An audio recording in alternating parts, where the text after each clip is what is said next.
Masarap na pangmerienda ang biskwit na OTAP at sa mga nanay na mga nagbabalik eskwela o magbabalik eskwela sa susunod na linggo, baka balak niyo pong ibabaon nito sa inyong mga anak. Pero bago bumili nito, suriin muna ang kalidad ng produkto dahil nako, baka galing po ito sa isang pagkadugyot-dugyot na pabrika na nadiskubre ng On-Call. Narito ang buong kwento.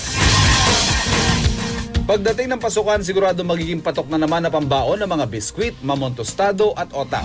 Pero sa video na nakuha ng On-Call, hindi pala lahat ng pagawaan ng mga ganitong merienda pasado sa kalinisan. Dahil sa video ito, agad din inspeksyon ng Cavite Sanitation Department ng pagawaan ng OTAP at malulutong na pasalubong. Pagpasok pa lang, nahuli agad ang mga trabahador na kinakamay ang mga biskwit. Wala silang uniforme at face mask at ang pawis ng mga trabahador tumatagaktak. Ito po yung production niya, sir.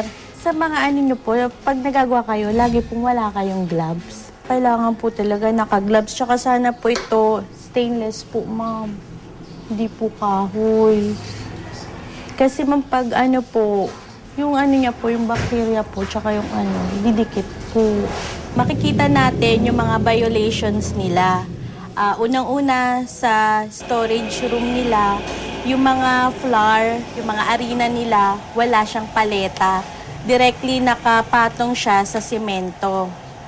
Binigyan natin sila ng recommendation dito na lagyan nila ito ng paleta para hindi ito nakapatong mismo sa sahig. Ma'am, ano po yung paleta? Yung pinaka-ano niya, yung gawa siya sa kahoy or sa plastic na dun mo ipapatong yung mga flour. At least 6 inches above the ground. Makikita rin natin na ang kanilang lugar ay hindi siya well ventilated. Mainit siya at saka kita nyo na kulob ang lugar. Kaya nagmukahi tayo na lagyan nila ito ng ng exhaust fan. Ang ilaw din nila, kailangan maliwanag tong lugar na to para sa mga pagkain. Kailangan din nila magdagdag ng mga ilaw. Sa mga tauhan naman nila, kailangan nila ng gloves at saka mask habang ginagawa yung mga produkto nila. Nag-suggest din tayo sa kanila na palitan yung, instead of wood, yung kahoy, palitan nila ng stainless yung mga gawaan nila para hindi ang mga bakterya sa ginagawa nilang pagkain hindi mapunta.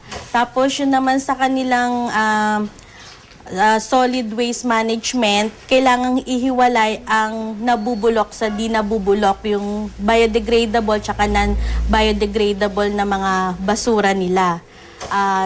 Sinasuggest din natin sa kanila na ang kanilang flooring ay panatilihing tuyo, hindi basa, at yung lutuan nila, wag ilipat sana nila ng pwesto sa kabilang side para yung drainage hindi doon pumunta yung yung tubig.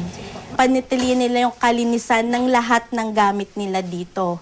Yung maintenance ng mga machines nila, panatilihin. Nabanggit naman nila na meron silang maintenance weekly. Pero ina-encourage pa rin namin na mas pagbutihan pa nila pati yung sa kalinisan ng buong kapaligiran nila kasi pagkain yung produkto nila. Batay sa Presidential Decree No. 856, mahalaga magkaroon ng sanitary permit ang mga nagnenegosyo at nagtitinda ng pagkain at maging mga trabahador, may health permit din dapat. Ayon sa Sanitation Department, dahil sa mga paglabag ng pagawaang ito, maaaring ipasara ang pabrika kung hindi may sasaayos sa mga pasilidad sa loob ng 1 linggo. Nagulat nga kami na ganoon nga may nag-inspection, taon-taon naman, sa 5 taon namin ginagawa yung ganitong negosyo, wala naman nagiging problema. Kaya ang akala namin, okay lang, tama lang yung mga ginagawa namin kasi wala namang nagre-reklamo. Okay naman, kahit naman hanggang ngayon, wala rin naman nagre-reklamo sa amin. Wala namang bumabalik na produkto na may nagkasakit sa mga ginawa namin. Sana nga ho ay maisaayos ang pagawaan ninyo para naman ang inyong mga suki maging ligtas mula sa sakit.